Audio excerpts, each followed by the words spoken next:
Hello friends, and welcome back to MSFS Flight Plans and Leg 3 of our Route 66 tour. We are in the city of St. Louis, and this flight will be entirely within the city of St. Louis. This is the second time we have flown over St. Louis on our channel, way back in the early days of the channel, which was, I guess, 2.5 years ago. We took that flight across the American heartland, and we did a tour of St. Louis, but I'm pretty sure that video is not even posted anymore, so we're just going to refly it again. And believe me, this one is going to be way better than it was the first time. That was in the early days of me experimenting with these flights and narration and all that, so hopefully this one will be a lot better. And we're going to take the Dakota, which we have also not flown on this channel yet, which is cool. Perfect size, perfect speed, everything's going to be great about it. So before we get going, let me show you what the... let's do Route 66 first, and instead of showing you a little nav map with all those little measurement markers that I had drawn everywhere, let's take a look at... Okay, so that's what it looks like in St. Louis. Let me show you this one first, which is the trip from Illinois.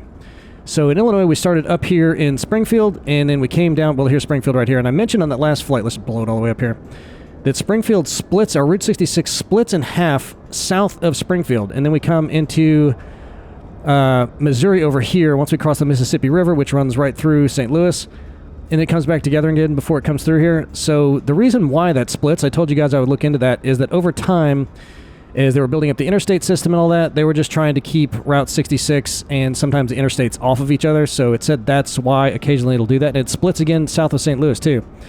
So here's where we landed last time. We're skipping all this because it's nothing but farmland, and that's a pretty good stretch too. So we're just going to do St. Louis, and I'll show you exactly where we are in a minute. But let me show you what it looks like when we get to St. Louis. So let's go ahead and close that one, and then open the other one here. So in St. Louis, we're not even going to try to track it through the city because you're just going to lose sight of it downtown. But it splits right before St. Louis again, and then does the same thing, two different routes going all the way outside of town till we get way over here. Pretty interesting, and I'm assuming they did that for the same reasons as they did the other. They were just trying to keep it on or off of different interstates.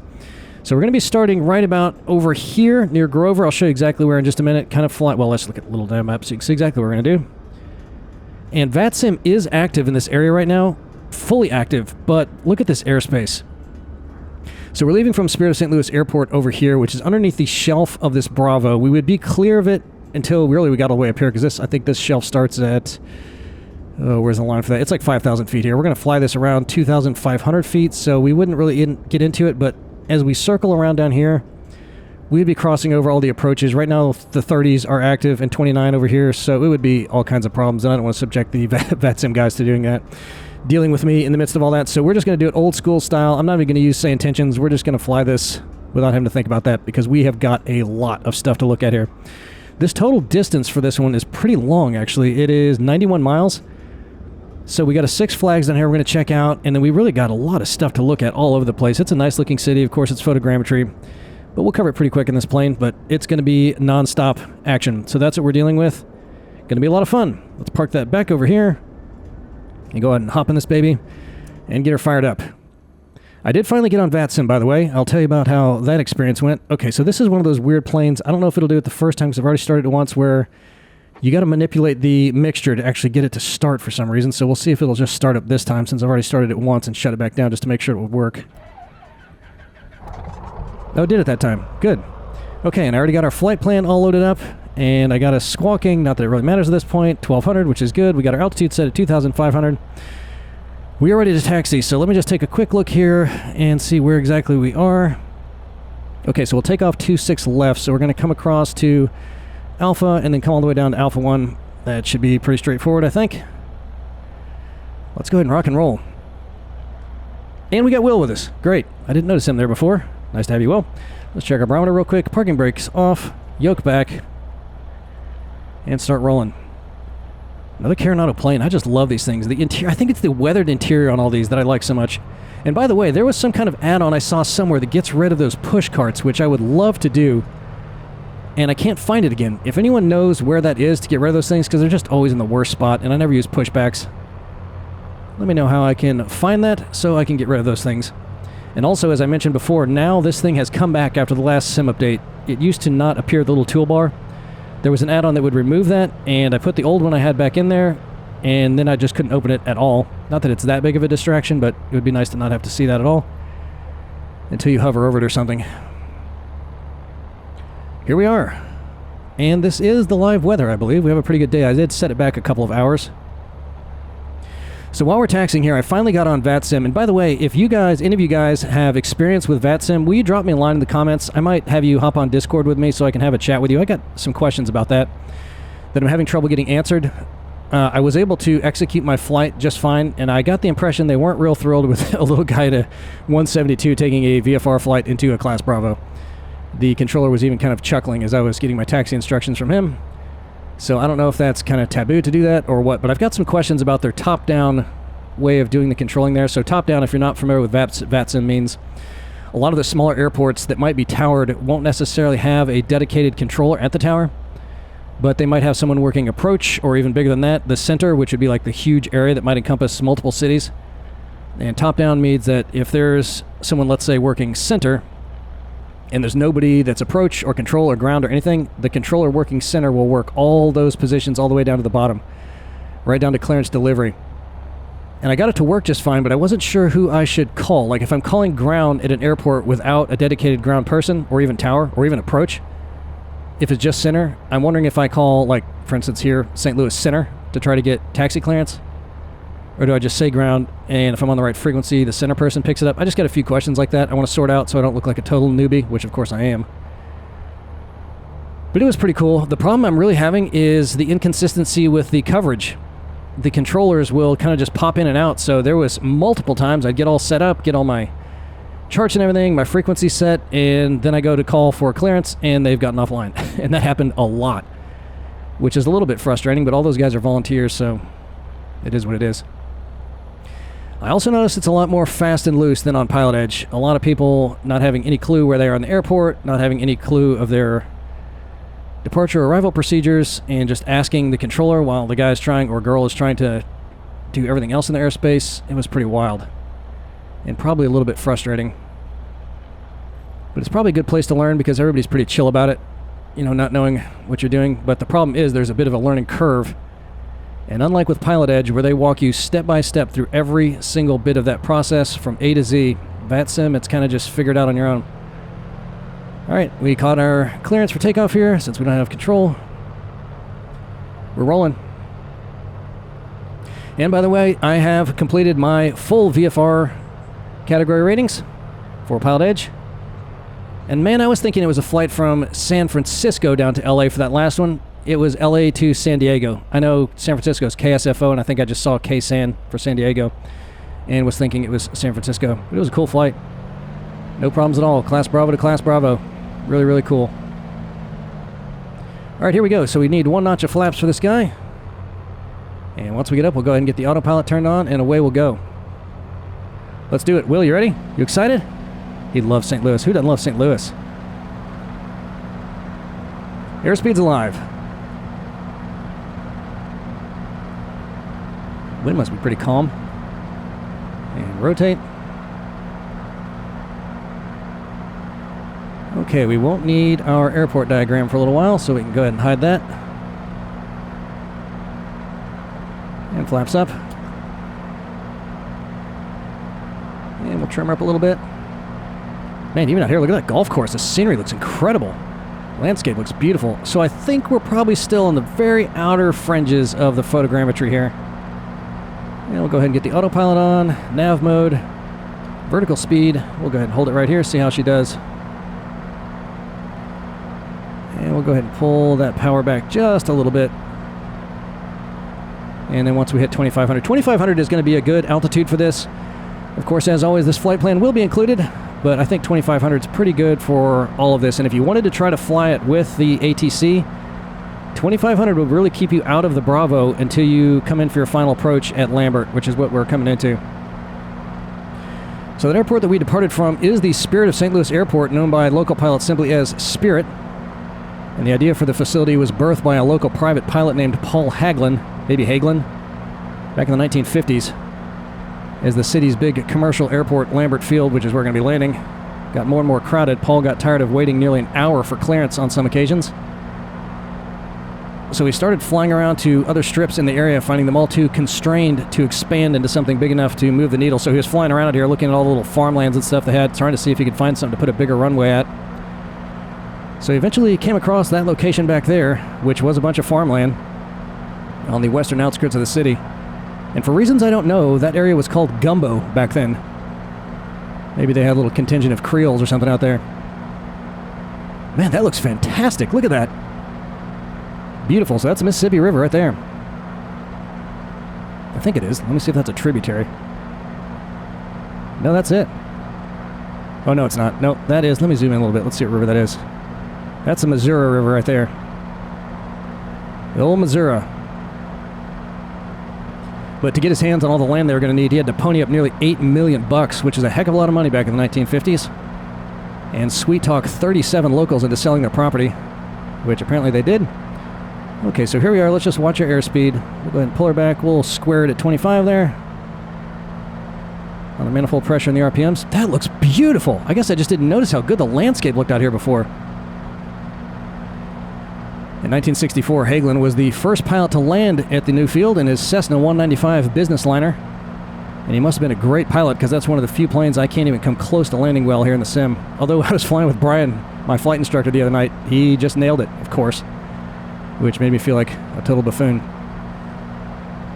But the first few years were pretty ragtag out here. The tower was perched atop 4 telephone poles and made out of storm doors with just a little hatch in the bottom, no bathrooms, and only an occasionally functioning AC.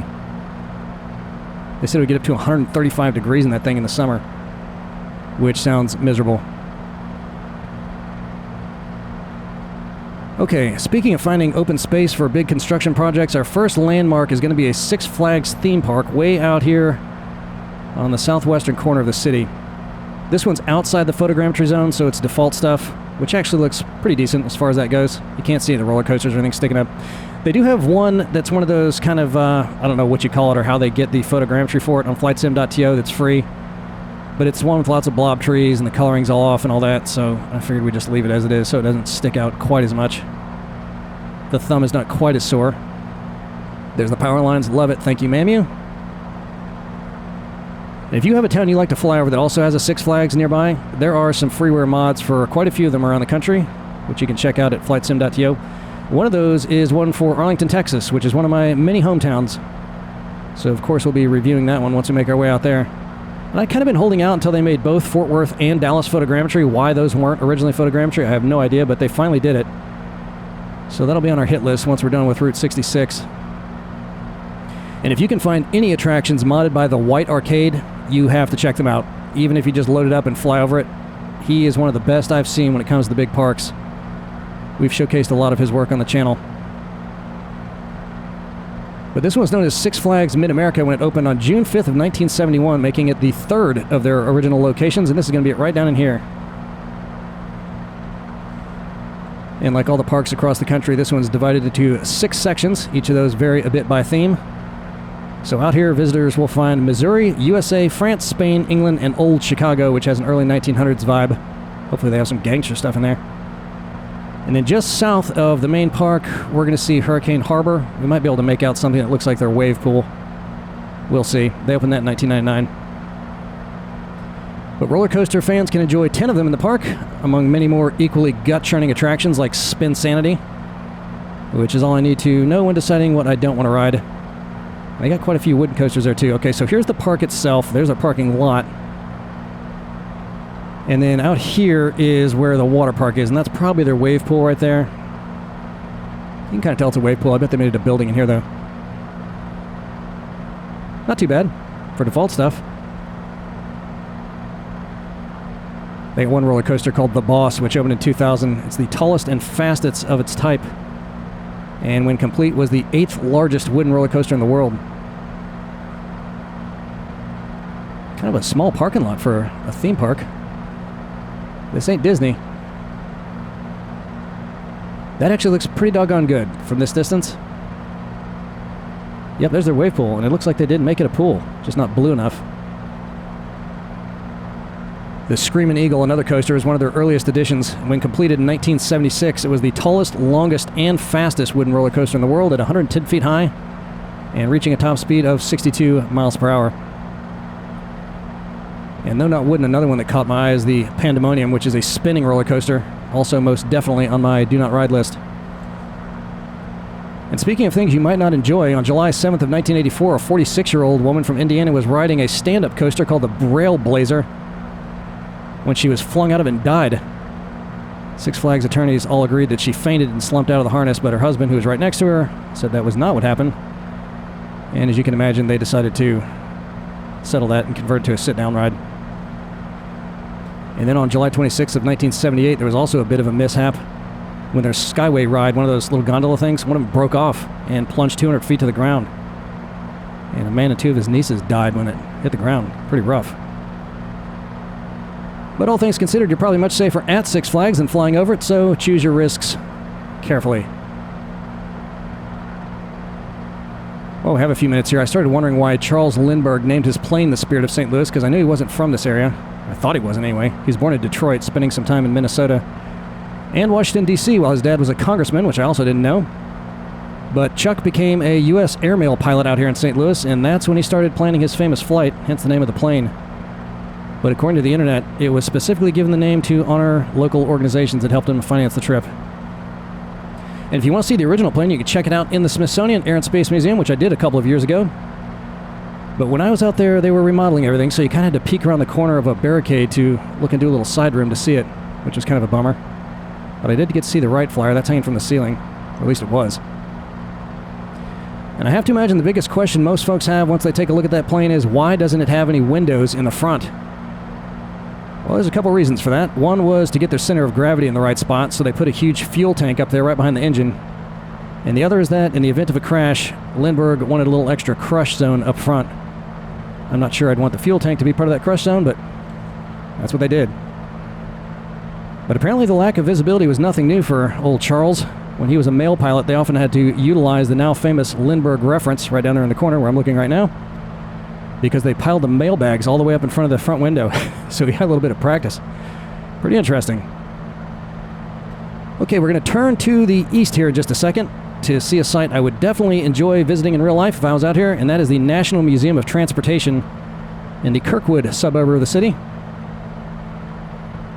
Founded in 1944 and situated on 42 acres, it restores and displays an assortment of cars, boats, planes, and in particular locomotives spanning 150 years of American history. And on one corner of the site, you can also check out, we might be able to see it from the air, West Barrett's Tunnel, which would probably be my first stop. That was a pair of railroad tunnels built in 1853, and the first to be built west of the Mississippi. And from what I could tell, I don't think there's currently an outlet for either of them. One is on the western end of the property, and the other, much longer one, is on the east, though I did read that the eastern one is used to store some of the railroad equipment. Okay, we're going to take this turn, and then we'll start looking for this thing. But one of the spurs is still an active connection to the Union Pacific line, which has made it a lot easier to add to their loco collection. And I've always been a huge fan of steam trains, so I had to check out what they've got down there. Then they have a lot of them. Two of my favorites are a Union Pacific Big Boy, which was the world's largest class of steam locomotives. Okay, for those of you that are into things like that, it is a 4884 configuration, over 132 feet long, and could get up to 80 miles an hour.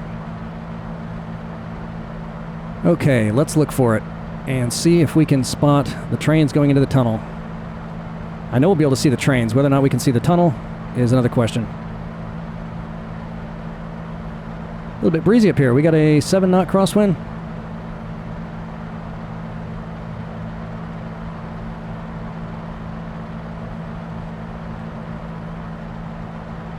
Alright, where are you?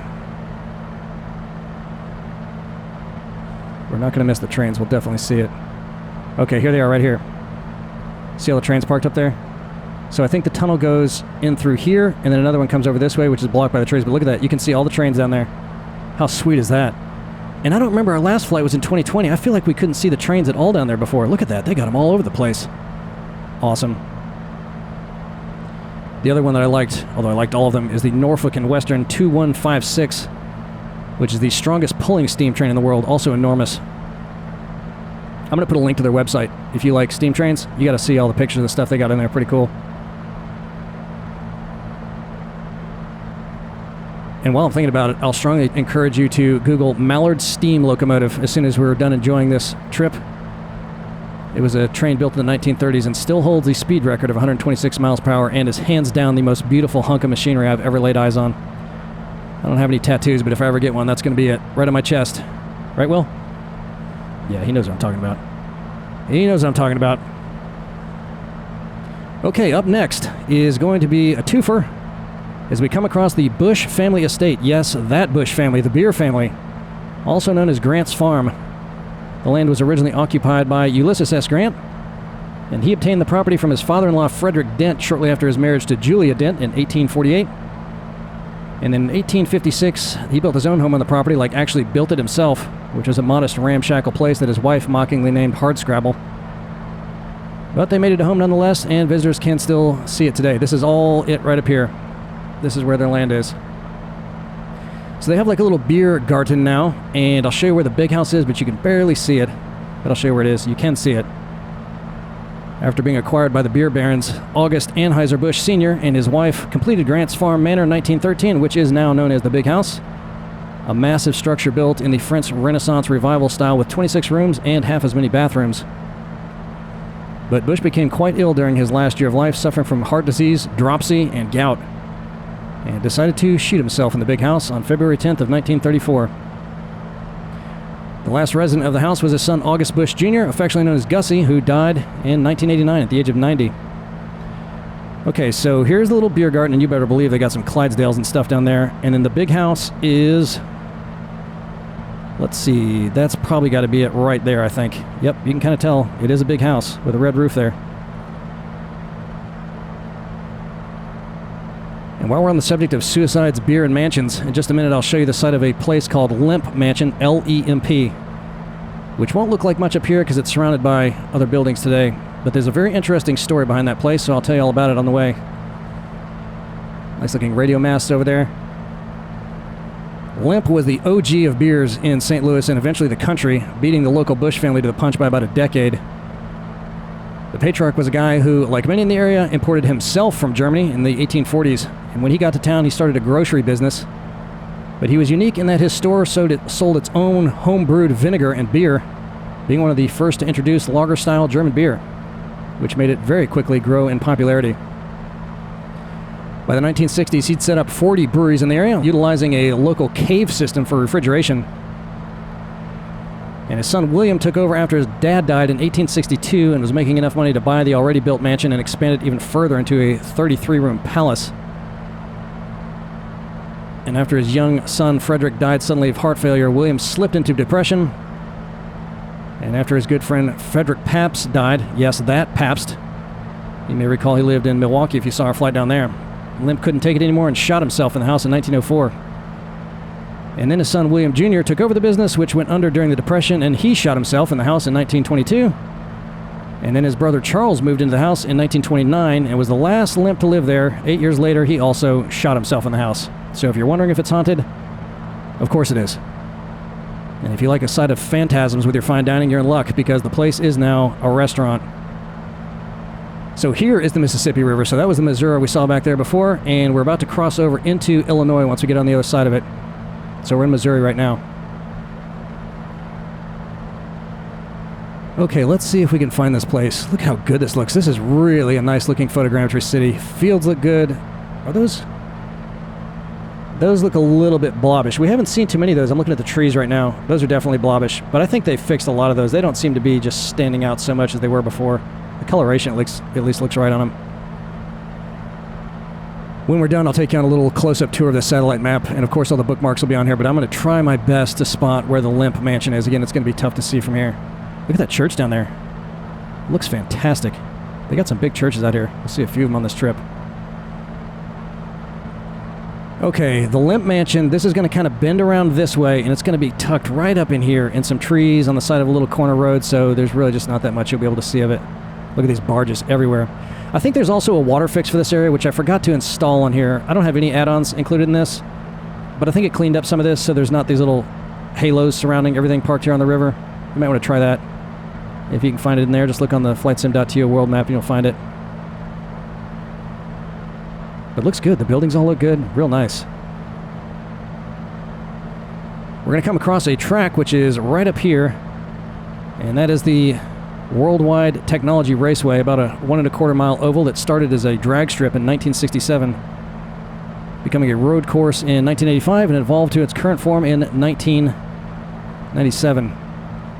And today you can watch both NASCAR Cup and Truck Series races, along with the occasional Indy race tossed in for good measure. You know, that might not have been the track. Let me look on the... Nope, we're not there yet. It's going to be...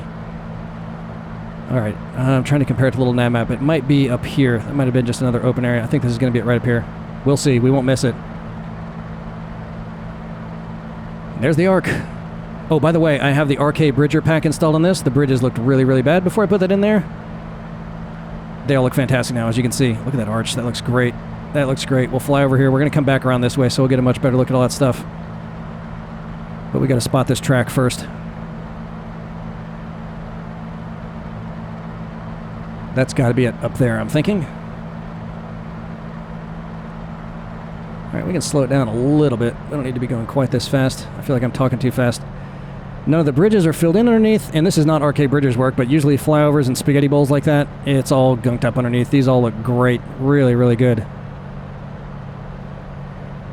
We haven't seen RK Bridger's bridges in a while, so thank you again to him for all of his fantastic work. Yeah, that's the raceway up there. Okay, so we'll get a nice little peek. We're going to take a turn off to the right, but we'll see it right before we go. See, these aren't blob trees out here, and this still looks like photogrammetry to me. I don't know why they're so blob back there in downtown. No, these are definitely not blobs. They look good. Nice big railway up there. Rail yard.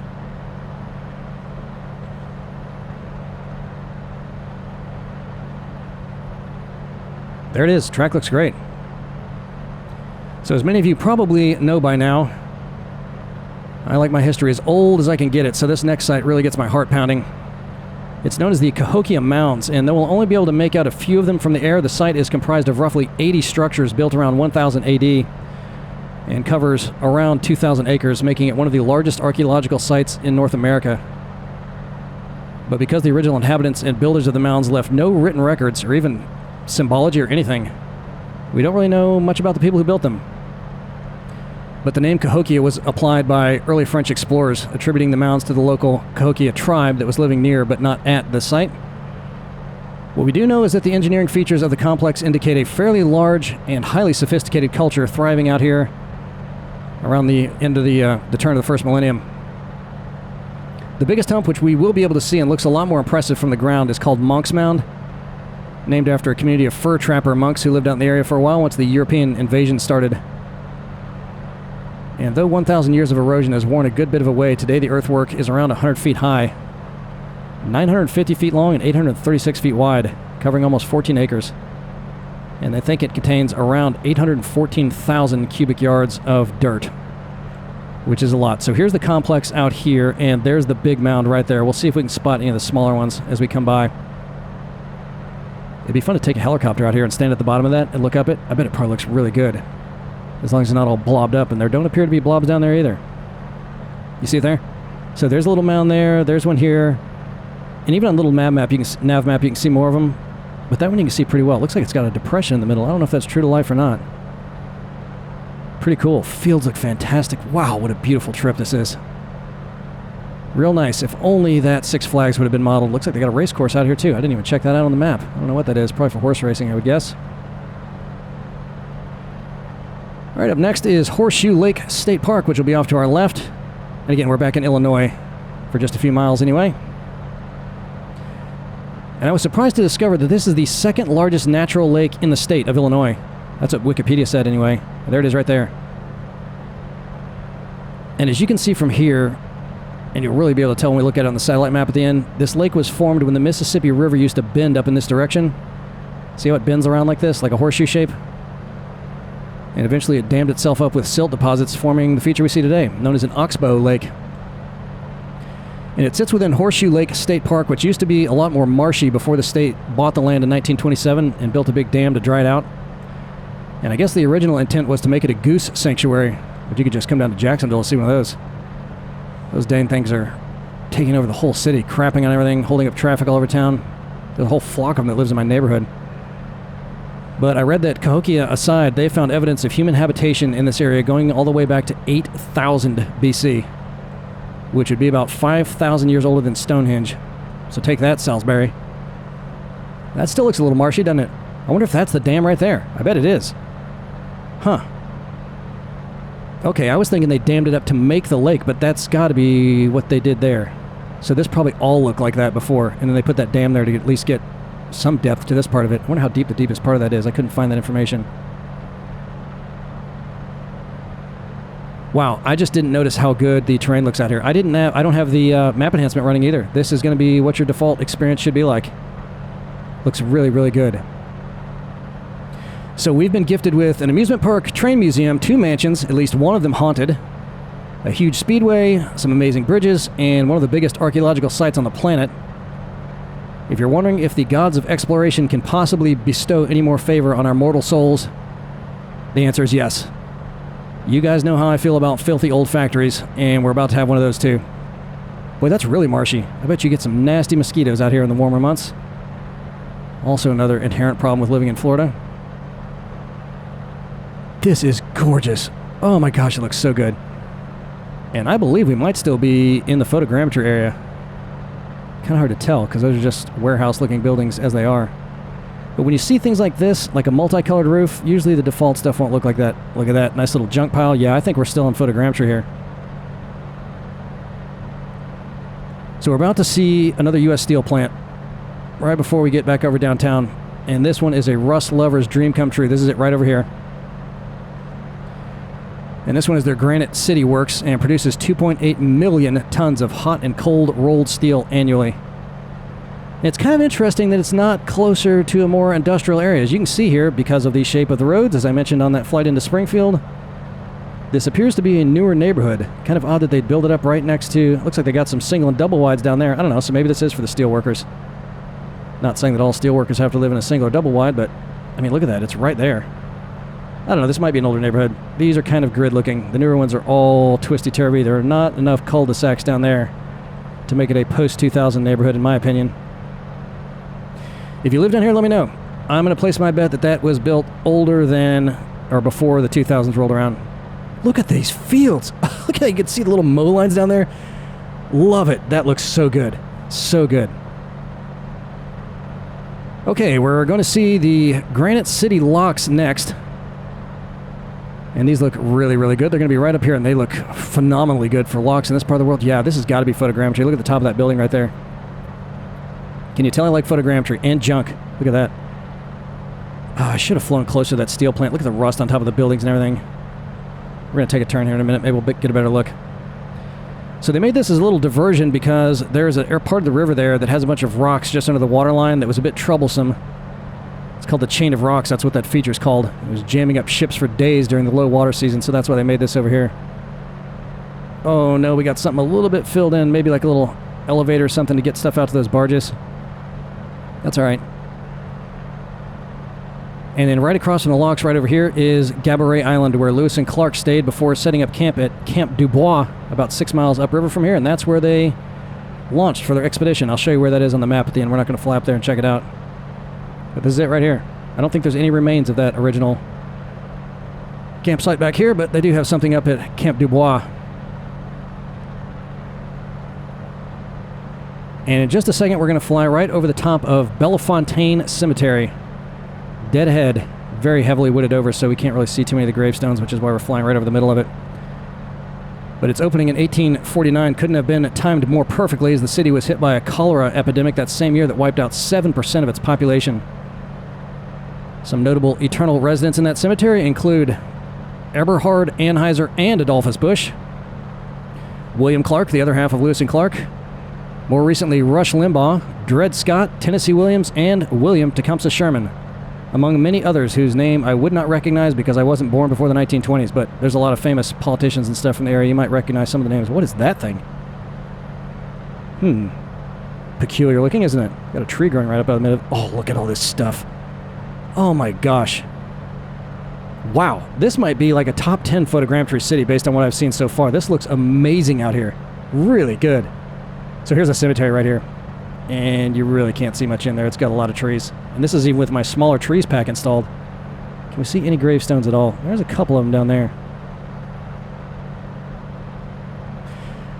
Okay, we're going to take a big loop around to the south and then back around the city, up along the river. And we're going to see about 20 landmarks in the span of a few minutes. So let me just give you the fire hose treatment, and then we'll see how many we can spot. First up is going to be Washington University's campus, the home of the Bears. It was established in 1853 and is still a private university. And on the eastern edge of their campus, that's going to border Forest Park, where you can find the St. Louis Art Museum, the St. Louis Zoo on the southern side of it, the Missouri History Museum, and all kinds of other sports and entertainment venues, including the Muni, America's oldest and largest outdoor amphitheater. I hope we'll be able to see that. I think we can. And across the highway at the southeastern corner of the park, we should be able to spot the St. Louis Science Center right next to St. Louis University High School. We'll see. Okay, so here's the park up here. Let's see what all we can spot. Right on this side of it is going to be the History Museum, and Washington University is going to be over here in the corner. I think we'll be able to see their athletic fields. So I think that's the History Museum right there, because that road kind of comes right into it. I'm pretty sure that's what that is. If you're from the area, I'm sure you can let me know. Nice little park, though. And then the Art Museum is on the other side of the park. Probably that over there. Yeah, that's the History Museum right there. Look at that radio mast. Also looks amazing. And you can see the athletic fields for the university right over here. Oh my gosh, look at that. Look at that. This is just PG heaven for me. Let's take a look at these athletic fields. See how they came out. Let's check our barrel one more time. Everything's looking good. Airspeed's still a little bit fast. Campus looks fantastic. I mean, really no jagged buildings. Look, no blob trees that I can see. I don't know why there was that little segment of blob trees back there. Athletic fields look good. Even the cars are all individual. Oh, just great. Okay, as we swing around here, we're going to see another green space sticking up off in the distance. We're going to come back over this way. It's probably going to be this right over here. And that's Tower Grove Park, home to the city's notorious botanical garden with an astounding 6.6 million plant species on the premises, second only to the New York Botanical Garden. And while you're there, be sure to check out the Cimarron, which is a rather ridiculous name for a very cool and very large geodesic dome. I think it's called the Climatron, not Cimarron. I think I got a spell correction on there. The Climatron, that is what it's called, because I typed Climatron, but it changed it to Cimarron. It's a very large geodesic dome that emulates a rainforest environment, and I want to see if we can spot that, because it's pretty big. It's going to be up on this side of the park. We'll see if we can see it once we get over there. What do you think, guys? I mean, as far as PG cities go, man, sorry to keep harping on it, but you got to call them like you see them, and this looks good, real good. And if you like flying around this area or from this area, pick up that arcade Bridger pack. It just adds so much to it because the bridges were so bad before out here. We're also going to see Roosevelt High School up here, which is definitely going to catch your eye because it's a really big building, and they got another big church out here too, the St. Francis del Sal Oratory. Alright, so just kind of looking at little nav map here, I'm thinking the Climatron is over here, not the Cimarron. That might be it right there. Oh, these look awfully dark. Ooh, what is that? I didn't see that before when I was coming around. I don't know what that is. That's a big building too, isn't it? Kind of looks like a city hall or something, but it's kind of off the beaten path for a city hall. Yeah, that's got to be the Climatron down there. Look at that. You can see it sticking up. That's in about the right spot too. A lot of parks out here. That's nice. Very nice touch. Beautiful. I want to see some more golf courses. So the St. Francis del Sal Oratory and the Cathedral of St. Louis to the locals is what they call it, is the second largest church in town, and I'm hoping we can spot that. I spotted it before, but it was kind of tough to pick it out. We're going to see a bigger one when we come in for approach, but it doesn't look as big as this one from the air. I'm looking for the high school first, and then we'll look for the church. So that's got to be the high school, I would think, because that's probably their field right there, and the church should be somewhere over here. But when that was completed, the church anyway, yeah, that's got to be the high school right there. That's big. Yep. There's the church right there. See it? Looks perfect. Man, look at that thing. But they built that for the German population back in the late 1800s. When they built that high school, they had to exhume and transplant a bunch of corpses from a cemetery on the property. So if you're wondering if that's haunted too, my sources say yes. Look how good that church looks. Wow. Wow, wow, wow. Okay, here comes another data dump. Once we get to downtown, we're going to see Busch Stadium, which is home to the Cardinals, the Gateway Arch, which is important enough for more details, which I'll provide once we're on approach for landing, the Enterprise Center, which is home to the St. Louis Blues hockey team, and right along the river we'll see the Americas Center, I think, which is a massive convention center. And just west of that is the City Museum, which doesn't look like much from the air, but you've got to check out some pictures of the inside of that place. I've been to a lot of museums in my time, and I've never seen anything like that. And then this building over here is, I believe, that right there is the St. Louis Union Station. And they have a Ferris wheel over there too, although I didn't spot it from the air. Let's look at the stadium. Looks good. Really, really good. Man. There's their bus depot. I'm going to go ahead and proclaim it, guys. I'm going to put this, other than the buildings looking a little wonky with the reflection, sometimes that happens, I'm going to put this in top 10 U.S. cities. It looks that good to me. It really does. Man. The only thing, and I mean the only thing, is that little segment of blob trees and then whatever's going on here along the shoreline. Other than that, just almost flawless, really. As we get a little closer to these buildings, you can see they're kind of jagged looking, but I can look past that real easy. Right down to the mow marks. Gotta love it. Look at these bridges. Flawless. Arena looks really good. Okay, so we're coming in for our approach here. Let me just kind of zoom out, see what we're looking at here. All right, everything's looking okay. Look at Edward Jones, you can see on the top there. So let's talk about the arch. It was completed in 1965 and is still the world's tallest arch and the tallest accessible building in the state of Missouri. Located at the site where the city was founded in 1764 and was dedicated to the American people as a monument to Western expansion. Though something tells me that probably didn't draw a large crowd from the Native American population out here. We have a bridge that looks very much like that here in Jacksonville, which also has a freeware add-on, although RK Bridger just did Jacksonville too, so you can even get that cleaned up. Its construction was a major feat of engineering, as the two legs were built separately before being joined at the top, and the measurements had to be so precise that it was off by any more than 1/64th of an inch, the whole thing would have been a bust. But my hunch is that after destroying 40 blocks of buildings and sinking over $100 million of today's dollars into building it, they probably would have found a workaround. Maybe just throw a suspension bridge across the top, which would have been pretty cool, actually, if they would have done that. And always good at predicting death, the insurance company underwriting the whole deal predicted 13 people would die in the process, and much to the delight of their bean counters, nobody died. The only fatality that's ever been associated with a landmark occurred in 1980 when a guy parachuted onto the top of it, which is pretty impressive, but then died trying to base jump to the ground. That's not funny, but it is kind of funny. And though it may appear much taller than it is wide from the ground and the other way around from the air, it's an optical illusion. In reality, it is exactly as tall as it is wide, 630 feet in both directions. And with the exception of President Eisenhower, who signed the order for its construction, the Secret Service has forbidden any current or former U.S. president from ever going to the top of that. Pretty interesting. Okay, so we're going to come into one of the runway 30s up here, and I'll just kind of pick it when we get there since we don't have any ATC. And as we're coming in, if we look down to the left, we might see the University of Missouri campus with its impressively low graduation rate of just 63%. But we've got one here in Jacksonville that's in the low 20s. Talk about a bad investment.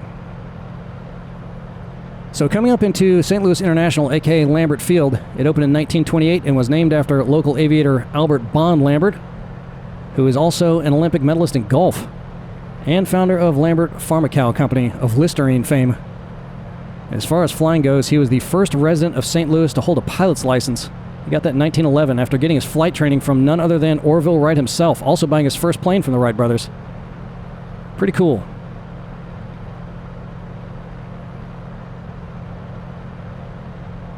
And then once Lindbergh rolled into town, those two, as you can imagine, really hit it off, and Lambert became one of the biggest backers of that transatlantic flight. One more peek at a bus depot. That's just what I wanted to see as we're coming in here. Okay, so the university, we're going to fly like right over the edge of it, and I probably need to take the autopilot off here, so let's do that. And we'll just pick a runway once we get a little bit closer. Yeah, we're going to be flying almost directly over the campus. Something going on with the coloring of the streets. Maybe they just laid some fresh asphalt down there. See that? Beautiful, beautiful, beautiful. So as far as Route 66 lore for this area, not much going on. They got a couple little museums and stuff dedicated to it, which we couldn't pick out from the air. It's a little bit easier to talk about Route 66 as we're flying over that farmland, and there's not so much other awesome stuff to look at, which we had plenty of out here. But hang out for just 1 second. I put a lot of peripheral bookmarks out here if you want to do a little bit more sightseeing, just so you can find where all that stuff is. All right, let's get her way slowed down so we can get some flaps out. We'll come into that runway dead ahead. So the campus for the university is right off the left-hand corner of our glare shield there. If they have any fields, we'll probably be able to spot them. I think they might have a university here in Jacksonville with a sub 10% graduation rate. It's close. It might be like 11%. Yeah, there's the fields right there. The softball field, anyway. All right, we're going to have to slow down and probably even do a little slipping. I came in a little bit high for this, which we can definitely do. Once we get those flaps out, we'll be able to do some slowing down. Okay, 1 notch of flaps. That did the trick. Now, this looks like a business park of some kind out here. So I may try the VATSIM thing. I don't know. I really felt like I was bothering those guys to do a VFR flight. And what's really amazing to me is how many people, I mean, there are tons of people. If you just look at, just Google VATSIM radar, you can pull up the map and see who ell's flying. It is like maybe even in the thousands of people flying all the time, almost all of them liners. But I don't understand. I don't think I could get myself that into the liner thing. I was doing it in career mode when it was kind of cool, like there was a reason to be doing it. But the way it is now, I mean, you go up there, basically a lot of the liners, except maybe the real old ones, you take off, set it, forget it, fly around way too high to see anything for several hours, and then land it. You get to have a little bit of the thrill of flying the approaches, but other than that, I just don't get what the long-term draw is for that. I tried to get into it, I really did. And I enjoyed learning how the flight management systems and all that work, but I can't see how you just do that, like that's your thing. But I can be convinced. If you're into flying the liners, let me know what it is that blows your hair back, because passion is contagious for me, so you could probably get me into it. Of course, we wouldn't be able to do that much with it on this channel, because you can't see much from 35,000 feet up in the air. Alright, I didn't pull up my airport map, and we're coming way too fast, so we'll just go ahead and glide for a little while, burn off the rest of that speed. A little slow flight here. Still going a little too fast. There we go. That's more like it. Oh, talk about buttering it. Oh, it bounced. Dang it. I thought I was going to be able to grease that. Okay, so we'll just look for the next taxiway up here. Pull on over there. And that'll be it. I don't know if this is a handcrafted airport. Those don't look like... Yeah, those look a little bit defaultish to me, but I bet you could buy it if you wanted to. Alright, here's a taxiway right here, so we're going to pull off to the right. Check out little nav map. But that went a lot faster, I feel like, than I thought it was going to be. But that's cool, we got everything in. So where we go from here is south. I didn't even look far enough ahead to see what the next big city is. So if there's a bunch of farmland, we'll jump over that again. If there's anything interesting to see in between along Route 66, we'll take a little trip over there to check it out. And even if there's like one interesting landmark, we'll take one of those slow little helicopters or something out there. That'd be pretty cool. We'll just see what's out there. And of course, if you're from this area and you know some more details, I don't have to stop. I'm not using ATC. I was getting ready for my taxi clearance. If you're from the area and want to add any color or corrections to anything you saw out here on this trip, let me know. I have never been to St. Louis. And everything I gleaned from it, I got from the internet, which is mostly wrong most of the time. Okay, this looks good. What do you guys think? Let's see, that's not part of the taxiway. We'll go over here. And, alright, that looks pretty good. We'll come over there. Bear with me. We can't just stop right here. Although I don't have any other traffic turned on. You know what, though? I do have... Oh, this looks like a FedEx gate or something. Look at that. I do have my ground traffic turned on, though. That's kind of weird there's nothing out here. Maybe I turned it off on my last flight. We'll park right on that grease spot right there. Hopefully no trucks will back in here. If they do, they're going to have trouble moving us because our little pushback dolly's not here. Okay. Alright, so let's get all this stuff turned off real quick. Music. Mixture. Mags. Master. Okay. Let's see what we saw and what we didn't see out here. Take the centering off. All right, so here's the Six Flags down here. I mean, that just seems like well, the parking lot's as big as the whole park. Maybe the park's not as big as I'm imagining. I'm used to going to Universal and Disney. Not only do they have parking this big, but every one of these would be a 4-story parking garage down here in Orlando near me. Yogi Berra's Yellowstone Park. Huh. That must be like a little resort or something they have over there. There's no way we've been able to see that from the air. So here's Hurricane Bay. And yeah, that was their, that's not a very blue wave pool, is it? Must be empty. Doesn't look like it's the winter months, though. Look, all the trees are nice and green. Not a very big water park. There's their lazy river. Man, there's no water in that thing at all. There's no people there. Maybe it's off season. All right, so there's the Six Flags. It is what it is. And then we came over here to, I think the train museum was next. Okay, so here's where, let's see if we can find the tunnels for that thing. Boy, I really can't tell at all. I think one of them comes under here like this, and then the other one goes over this way. Yeah, we can't see them from the air. They had some planes down there too. Most of them are like smaller scale models, but I think they had like a real, there it is right there. That's the T-33, I think, the little trainer from the 1950s. What is that? It looks like it's a plane with its wings ripped off. That must be the maintenance shop. I'd check that out if I was down there. I love huge trains. If you have not seen the Big Boy before, you got to go look at that. It's amazing. Just look at their website. I'll put that link on here. Pretty cool. And then we get out here to the Busch family estate, which used to be owned by Ulysses S. Grant. So there's the big house right there, and I think that was it. Yep, that was it that we saw. You could see it had a little red roof. It was kind of treed in. But here's where the beer garden is, and then over here is where Grant's house was. The little house that they built. Ooh, ice house, and there's Grant's house right there. You can barely see it. I'd probably be more interested in the Busch family estate. That'd be pretty neat to go out there. Boy, I bet there's a lot of beer drinking that goes on in this town. Not the least of which probably happens at the stadiums. So here's the Limp Mansion, and you can see how hard that is to see. I mean, you can spot where it would be, but even here on the satellite map, there's not much to see. That's where everybody shot themselves inside the place. But if you want to have a very spooky meal date, that would be the place to do it. And then we came up here. We'll come back to all this stuff in just a minute. Let's get back on our actual flight path. There's the racetrack, which looks pretty good. It looked about like that in the sim. Not too bad. I don't know why it's taking its time to zoom in like that. Look at that. They got a big E out there. Interesting. See that in the parking lot? I'm guessing that's what that is. And then here's the, pardon me. And then here's the mounds. Okay, it's going to look even better if we get closer, so, although a little bit dark. So there's Monk's Mound. That's the really big one. And you can see they have all these others numbered. You could definitely spot some of the others in the sim. But, I mean, you couldn't see a lot of these over here. Oh, they got a little hinge out here, too. Very interesting. And an interpretive center. Neat.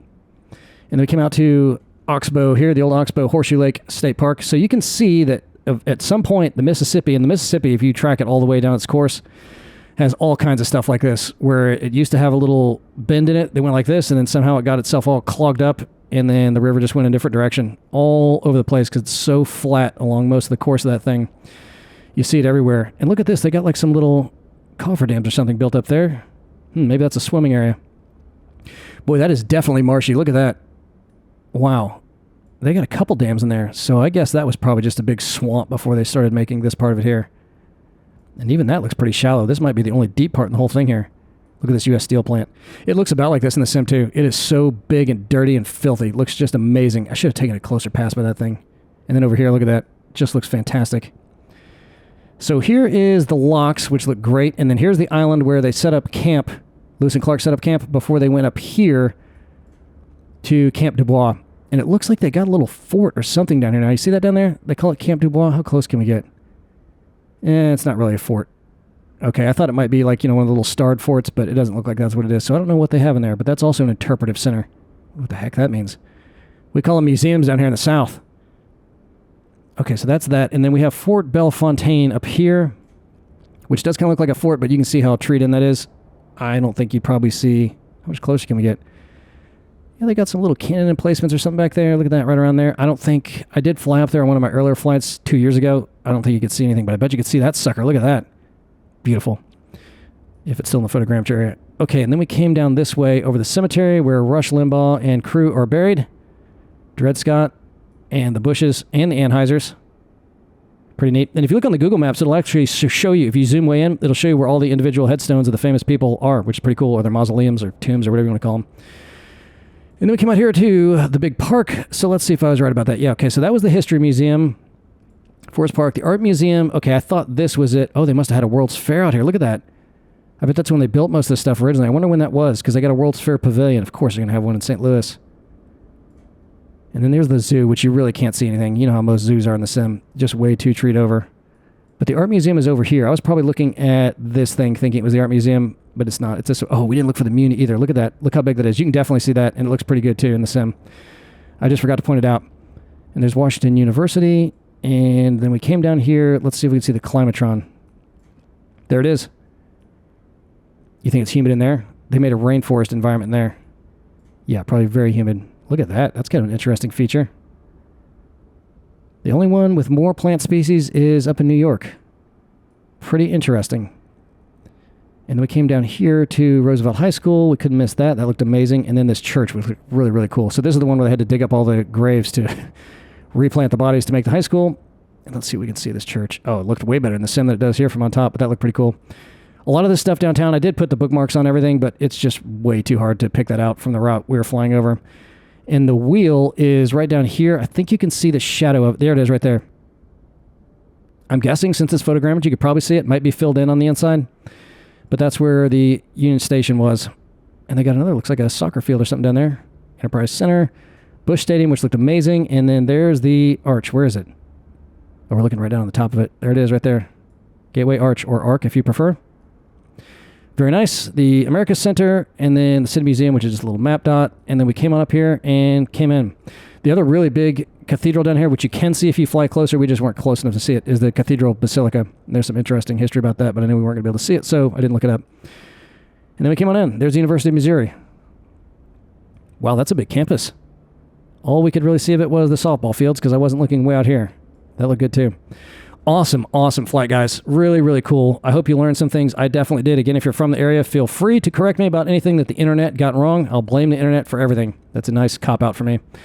Next flight, let's just kind of take a look to see what the next thing would be. The problem is from here, I don't really know exactly where Route 66 goes. I'll have to look back at my map again. Let's take the airspace off.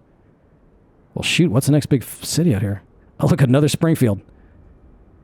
That might be it. It might run down here this way. I don't know. Either it comes down here. We'll figure it out. We'll find something cool to do. Don't you worry about it. And the bookmark file, of course, will also be included in here, which will bring in not just these bookmarks, but all the bookmarks we've got from all the trips we've taken anywhere. And just to show you guys what we've done in the last 2 years, 2.5 years, look at this. All of those little purple bookmarks are places we've flown, and this is just the U.S. Let's see where else we've gone while we're here, just for the heck of it. Look at this. We have covered a lot of ground, guys, a lot of ground, and I'm so glad you've come along for this journey. You know, they just did a new update for the Jerusalem area. They had one a couple years ago that was released that we did have installed when we flew over here. It wasn't that great. I'd be interested to see how the new one looked. Talk about interesting history. And a lot going on out there right now. Okay, so that's that for that. Stay tuned for the next trip, which will be probably our next Route 66 tour, depending on what I come up with in between now and then. Can't wait to see you all in the skies. Later.